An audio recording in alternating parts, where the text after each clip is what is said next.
Hi guys, and welcome back to App Guru. In this video, I will show you how to fix comment not showing on YouTube. To start, open your settings application in your mobile device, then look for apps. Once you find apps, open it. And then in here, you're going to be looking for the application YouTube. Again, if apps is not working, go back, then open apps once again. In here, use the search bar on the upper right and then click on YouTube.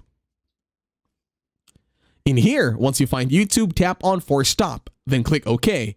Then head on over to Storage, then click on Clear Cache.